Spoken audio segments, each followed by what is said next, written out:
আসসালামু আলাইকুম। আশা করি সবাই ভালো আছেন, সুস্থ আছেন। তো আমাদের এই ঠুট কাটা লেয়ার মুরগিগুলারে ঠুট কাটার পরে আপনার মুরগি খাইতে চায় না, কারণ কাঁচা ঠুটটা কাটে দিছে, তো মুরগি খাইতে চায় না। তো আমরা মুরগিরে বিভিন্ন কৌশলের মাধ্যমে মুরগিরে খাওয়ানোর চেষ্টা করতেছি, কারণ না খাইলে আপনার মুরগিগুলা অসুস্থ হয়ে যাব। তো আমরা যেভাবে খাওয়ানোর চেষ্টা করি, কী কৌশল অবলম্বন করতেছি আপনাদেরকে দেখাবো। আমরা আপনার মূলত প্রতিদিন মুরগিগুলারে বেশি বেশি করে একটু পর পর আপনার এই খাবারগুলা হাতায় দিই। খাবারগুলো হাতায় দিলে কিন্তু আপনার মুরগিগুলা মনে করে কি মুরগি যে খাবার মনে হয় দিলাম, তো দেখেন খাবারগুলো হাতা দিয়ে মুরগিগুলো কিন্তু খাইতেছে। তো আমরা মূলত এইভাবে একটু পর পর মুরগিগুলারে খাবার হাতায় দিয়ে খাওয়াইতেছি, কারণ আপনার এখন হচ্ছে মুরগির এই মনে করেন সবচেয়ে কষ্টের সময় হচ্ছে আপনার মুরগির যখন ঠুট কাটে। তো ঠুট কাটার সময় আপনার মুরগিগুলো না খাইলে কিন্তু শুকায় যায়, শুকায় গেলে কিন্তু আপনার ডিম পাড়া কিন্তু আরও লেট হয়ে যাবে। তো যেহেতু আমাদের আরও এক মাসের মধ্যে ডিম পাড়া শুরু করে দিবে, তাহলে আমাদের যেভাবে হোক মুরগিগুলারে খাওয়াইতে হবে। তো আমরা আমাদের যথেষ্ট পরিমাণ চেষ্টা করে আমরা মুরগিগুলারে খাওয়ানোর চেষ্টা করতেছি। তো দেখেন আমি কিন্তু খাবার হাতায় দেওয়ার পর কিন্তু মুরগিগুলা খাবার কিন্তু মাশাল্লাহ খাইতেছে। তো এইভাবে আমরা মুরগিগুলারে খাবার হাতায় দিই। তো আমার এই পাশের খাবারগুলা হাতায় দেওয়ানো শেষ, তো আমি এখন ওই পাশের মুরগিগুলারে খাবার হাতায় দিব। তো দেখেন একটা মুরগির কাঁচা ঠুট কাটতে দিছে, আপনার অবস্থা কি? কাঁচা একটা ঠুট কাটতে দিলে মুরগি তো আপনার খাবানি বন্ধ করবেই। তো তারপরেও আমাদের চেষ্টা চালিয়ে যেতে হবে। আমরা যেভাবে চেষ্টা করি দেখেন মুরগিগুলার খাবার হাতায় দিই, একটু পরেই মুরগিগুলা কিন্তু খাইতেছে।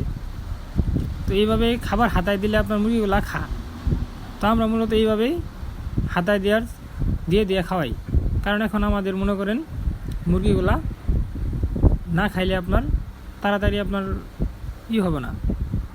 তো এই ঠুটটা শুকাই যাওয়ার পরে মুরগিগুলা যখন খাওয়া শুরু করব, তখন এই গত আপনার 100 দিনে যতটুকু বড় না হয়েছে বুঝছেন, আপনার মনে করেন এই 1-1.5 মাসেই আপনার মুরগিগুলা আরও বেশি বেড়ে যাবো কারণ আপনার মুরগির যদি ওজন না হয়, সঠিক ওজন না হয়, তাহলে ডিম আসবো না।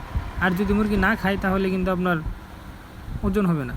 তো আমি এই সবগুলোর হাতায় দিলাম। মুরগিগুলো দেখেন মাশাল্লাহ সুন্দরভাবে খাইতেছে। দেখেন কাঁচা ঠুট কাটে দিছে, মুরগিগুলো খাবো কেমনে?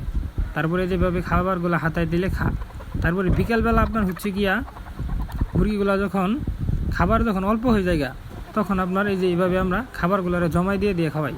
তো খাবারগুলো জমাই দিলে কিন্তু আপনার মুরগিগুলো দেখেন খাবার হয় অনেকগুলো, মানে খাবার জমাই দিলে খাবার পাত্রের মধ্যে কিন্তু একটু বেশি হওয়ার পরে আপনার কিন্তু ওই যে মুরগি পাড়াপাড়ি করে উড়াউড়ি করে ঠুকরি করে মুরগিগুলো কিন্তু তো খুব একটা খারাপ লাগে মুরগিগুলো দেখলে। দেখেন আপনার কাঁচা ঠুট কাটে দিছে। মূলত ঠুট না কাটলেও তো হয় না, ঠুট কাটার কারণ হচ্ছে তাদের খাওয়ার জন্য। কারণ আপনার ঠুটটা যখন একেবারে বড় হওয়ার পরে কিন্তু আপনার বেঁকে জায়গা, মানে অনেক একটা হয়ে জায়গা, মুরগি আপনার ঠুকরায় খাইতে পারে না। তার জন্য মূলত কিন্তু মুরগিগুলারে ঠুট কাটিয়ে দেওয়া। তো ঠুট কাটিয়ে দেওয়ার আপনার সপ্তাহখানিক মুরগিগুলা এইভাবে কষ্ট করে খাওয়াইতে হয়। তারপরে কিন্তু আপনার মুরগিগুলা খাওয়ার জন্য কিন্তু পাগল হয়ে যায়, তখন আপনার মুরগিগুলা অনেক সুন্দরভাবে খায়। তো আমরা এই সপ্তাহখানিক আপনার একটু কষ্টই হবে, আমাদের মুরগিগুলা কিন্তু মাশাল্লাহ সুস্থ হয়ে যাবে কয়েকদিন পরেই। তো দেখেন আমরা কিন্তু মুরগিগুলারে খাবার এইভাবে বিকালবেলা করে যখন কম থাকে তখন আমরা খাবার এইভাবে জমাই দিই। তো সবাই ভালো থাকবেন, সুস্থ থাকবেন, আমাদের মুরগির জন্য দোয়া করবেন। আল্লাহ তাআলা যেন আমাদের মুরগিগুলারে সুস্থ রাখে। তো টাটা, বাই বাই, আল্লাহ হাফেজ।